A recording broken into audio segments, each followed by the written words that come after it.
our idea was now that, okay, the first page is very simple, you just ask your age and what you are working with and so on, but then it starts on page 2 to, we ask about these 3 categories and which kind of resources you think are okay to accept as fertilizers in organic farming.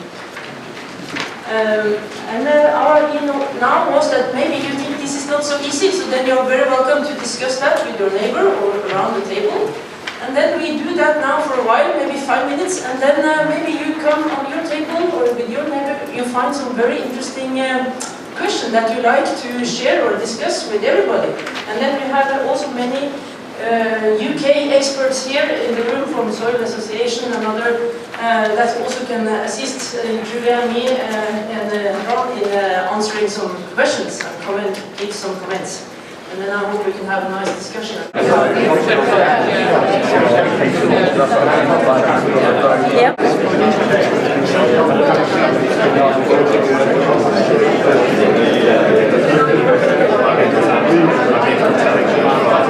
I think this is really an opportunity. If you've got anything either amusing or questions that have arisen on your tables, perhaps that you'd like to share with everybody else, or indeed if you've got any questions for clarification, now really is the time to sort of ask them. And in terms of your surveys, questionnaires, I know that Julia and Anna-Christine would love to have them by the close of play today, please. So over to you really for sort of observations, questions about the session. All gone remarkably quiet now, thank you. I think it's, sorry, going into the green growers and former soil scientists and so I think it's really important as an organic movement that we aren't working off the back of conventional agriculture. Because if we're relying on conventional agriculture for our inputs, then we're not sustainable, we're not resilient, we're not any of those things. I mean, I'm very undecided about a lot of this, but when it comes to things like green waste, even PAS 100, in the end, we're on the back of conventional agriculture, aren't we? Because that stuff isn't coming from organic agriculture. And surely no way can we use any products like animal manure from a non-organic system. Because again, we're just riding on the back of all of that NPK, etc., that's gone into the conventional agriculture. And isn't that a fundamental principle? Does everyone else agree? Okay. Thank you very much for that. A few more hands have gone up, so we'll go to the middle first to see what other people think about that statement, because it's a very clear statement. Thanks. Mark Measures, I'd just like to support the previous speaker in terms of recognising what it is we're trying to do as organic farmers.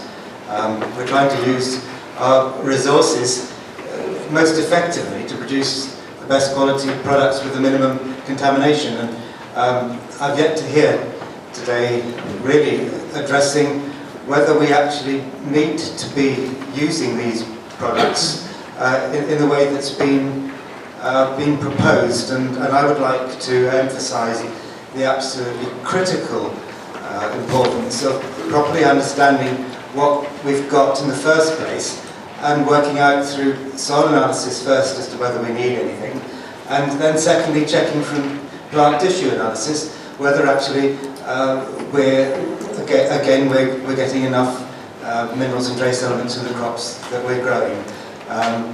Because I know from 30 years of working with many organic farms that actually we're not depleting phosphate levels in the way that some people have proposed today.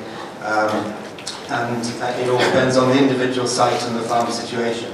So I think there's far more we can do. Okay. Thank you, Mark. Has anybody on the panel like to make a comment on that? For organic agriculture, is there another way really, or is it indeed necessary at all, as Mark was suggesting?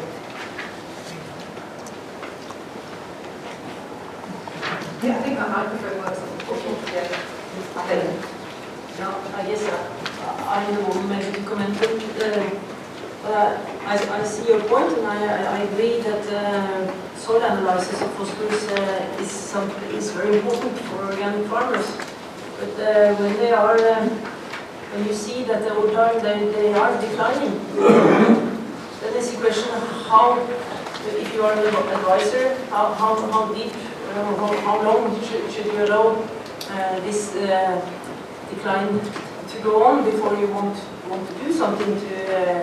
I mean, definitely when you approach critically low levels, then you will need a very long period of time to re-establish the phosphorus concentrations in soil again, because soil changes in phosphorus concentration is not a very rapid process. So okay, you can deplete for a very long period of time, but then you also need a long period of time to increase the levels again.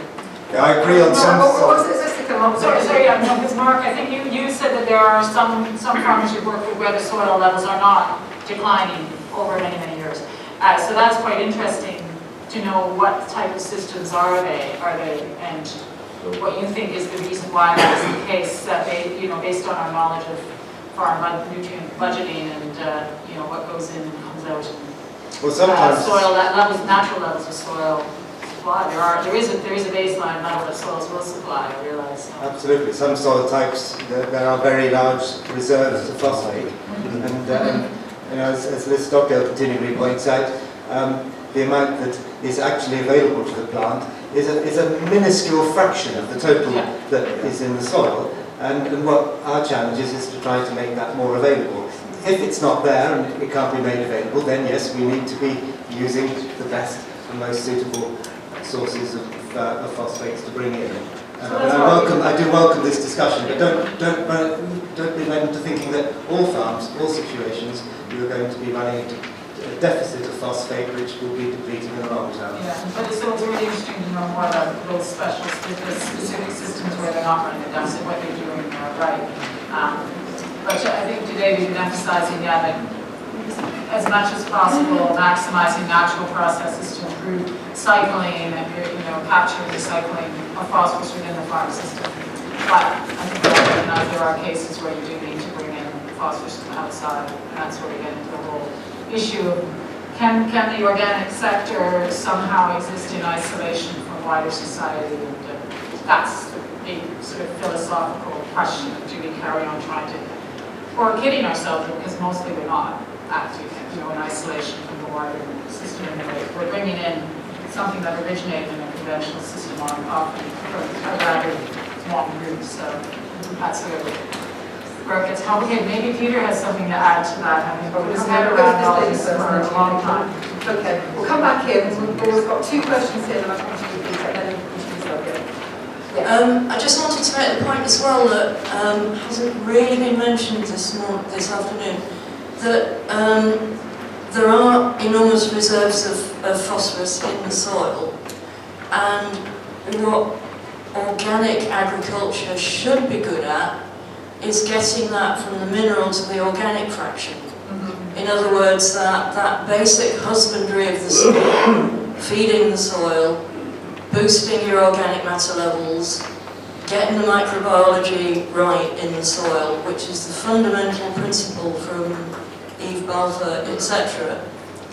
That should be getting the phosphorus into a more recyclable form, and that's what we should be doing as organic farmers. And isn't that a better emphasis than I mean, I agree we have to get phosphorus from somewhere, but this is surely very fundamental to what we should be looking at. How do we get that phosphorus store in the soil, recycling through our organic fraction?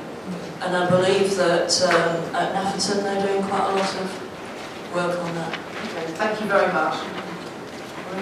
Hello, Amanda Baker from the Vegan Organic Network and the Vegan Society. So, first of all, from my point of view, using animal manures, non-human animal manures, and using human manure doesn't seem like a big difference. If we can handle the contamination levels in one, we should be able to handle it in the other. Obviously, the question of contamination is extremely important, it needs to be handled properly. But to close the phosphorus loop, then human manure seems to me, human manure to be very important. Also, a lot of the losses that are going on in the system are going to be happening where we're farming animals, and there's losses in that loop, as it were, by eating animal products, whereas if we're eating the crops first-hand, there's less opportunity for losses.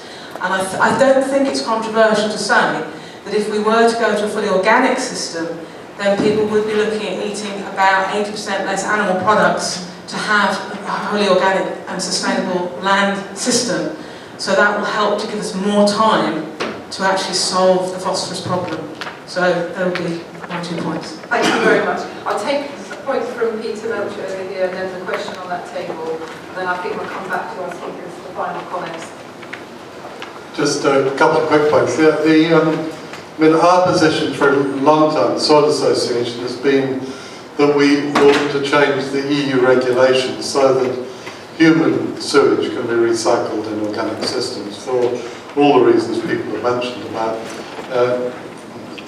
having as closed a system as possible and not relying on inputs from non-organic systems. So when we looked at this in detail in that report, Rock and a Hard Place, the conclusion that Isabel Thompson, who wrote it, came to was the key thing was to, if I can borrow a copy of Julia's sort of phraseology, stop pissing away phosphate. So we need to start collecting urine separately at source, so when you go to the loop, and that's where most of the phosphate is, and getting that back into the farming system without having to worry about all the contaminants that can come with other sewage systems. Although in this country, there's certainly the case that sewage sludge is now cleaned up enough for it to be perfectly acceptable and organic on inorganic farms. And I was particularly interested in Julia's slide about the contamination we already allow in some